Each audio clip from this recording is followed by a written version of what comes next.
Sports is brought to you by All Out Auto Repair, home of the $46 Saskatchewan and $66 Alberta Safety Inspection. Your complete automotive repair. Well, Moses, the Holy Rosary Raiders are facing quite a big test this Friday. They're traveling to St. Paul to take on the Lions. You know, and that's pretty big too, considering a team that put up 73 points. Yeah, not too easy to face, especially if you're a defense.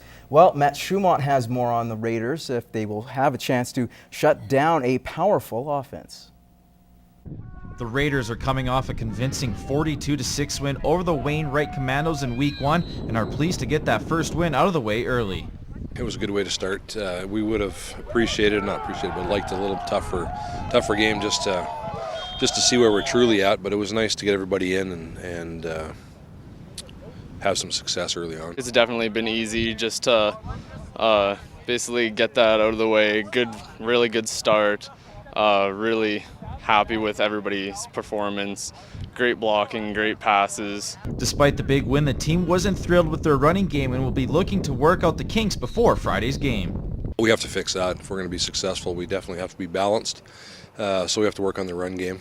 You know, we saw some things on film that we think we can fix easily, so we'll work hard this week. Practice it up, maybe get more used to running, and maybe get more variations of different plays and all that different kind of stuff. The Raiders' defense was a wall, giving up 6 points last week, but it will be a different story as they play a Lions team that racked up 75 points against the Lloyd Comp Barons. They're going to have to be perfect. I mean, St. Paul is always good. They're well coached. They bring a lot of different looks. You know, from special teams to O&D, they've always got different looks, trying different things. They're not afraid to mix things up. They're always tough. We're going to have to fill the gaps. That's going to be our main goal. Everyone's going to have to play hard. It's going to be a hard-fought game. Kickoff for Friday's tilt is at 4 o'clock in St. Paul. Matt Schumont, Newcap Sports. It should be a great game. Meanwhile, the 2012-13 AJHL regular season is only days away, and while most teams are down to their final cuts, the Bonnyville Pontiacs coaching staff still has some work to do. As Clayton Brown explains, the injury bug that plagued them all last season seems to have carried through main camp and the exhibition season.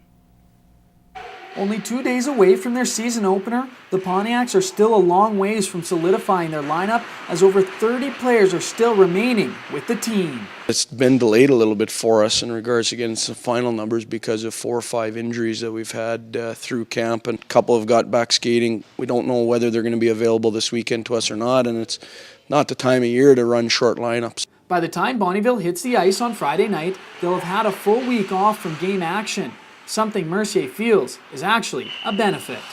Some of the new guys are starting to click in to see some of the stuff, and you know, it actually simplifies the game for them. But early on, when they're throwing so much at them, it confuses them a little bit, and they get a little bit of analysis to paralysis a little bit. And I think we're starting to work our way through that.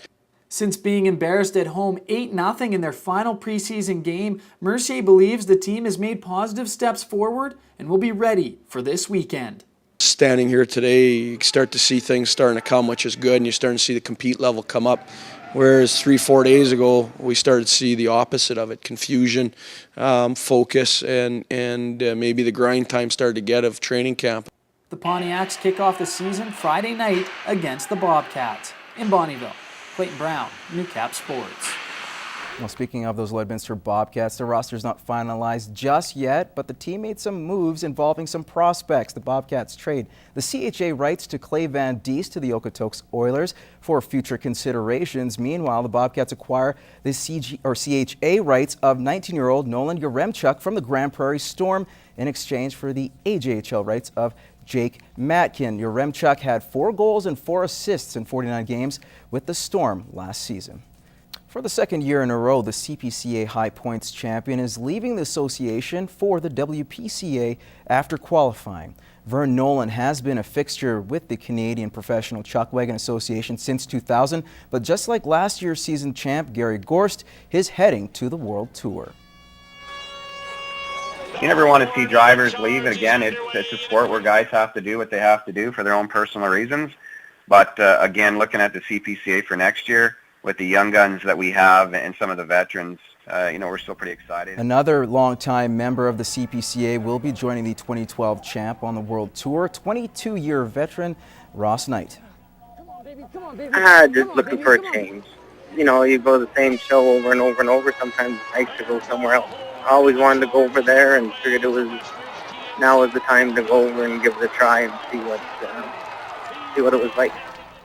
His departure also means that one of the tour's best outriders will be leaving, his son, Casey. The competition it'll be tougher over there. Travel will be a little farther, but over the years we've raced just about with everybody that's over there, except for maybe 6 or 7 of them, so.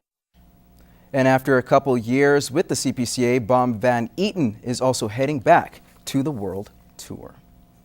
Now let's move closer to home here in Lloydminster. The softball season in the Border City is all but wrapped up with the second annual fall ball session hosted by the Lloydminster Minor Ball Association. The program had an overwhelming response in its first year with over 50 players taking part from Lloydminster and the surrounding area. The camp could accommodate more than last year, but spots fill up fast. Organizers say the camp is a great way for kids that either play competitive ball or just want to play for fun to participate in the camp. We saw some of them last year, picked up the game in the fall, made a competitive team. We had some kids win provincial gold medals this year that hadn't played ball prior to last year, so it's a really good way for them to come in a looser setting. Sessions begin this Sunday at 1 p.m. running every week at the Legion Ballpark. For full details, just go to lloydminsterminorball.ca. Well, Moses and Gerard join me for our final few stories of the night. Our final story, actually, of the night.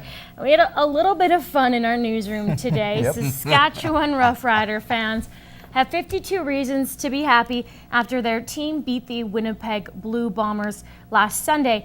But Moses, you have one more reason to be cheerful after the Riders win. You want to tell us about it? It's awesome. Well, it started a couple months ago before the CFL season. Both Kayla and I, of course, Kayla is a Bombers fan. I'm a Rider fan. So we kind of made a bet like I said, a couple months before the season where we would have Kayla wear Riders gear.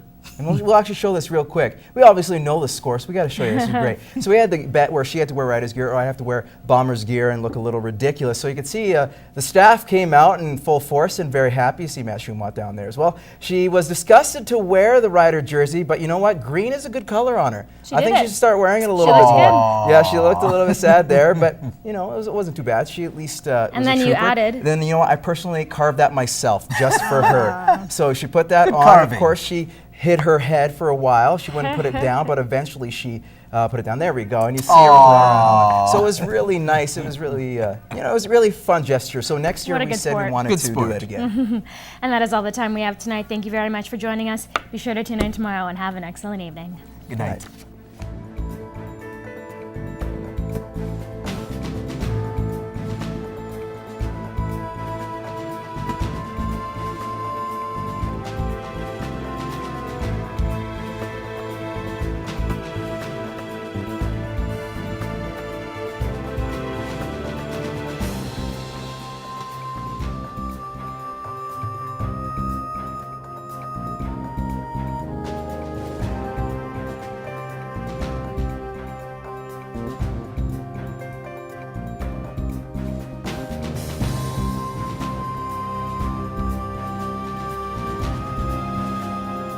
Makeup provided by Vivid Hair and Aesthetics.